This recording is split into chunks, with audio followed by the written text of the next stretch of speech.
బేగం బజార్ లాగా ఇక్కడ కూడా అనమాట. ఇక్కడ ఇంకా చీపు దొరుకుతాయి అక్కడలాగా సేమ్. చాలా పెద్ద మార్కెట్ ఇది.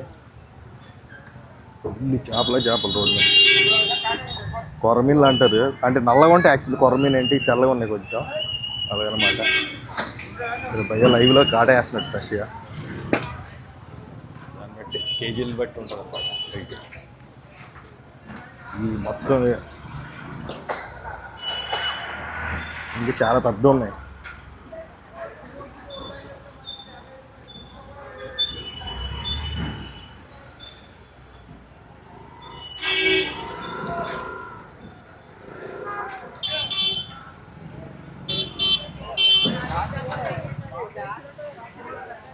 వీడియో చూసి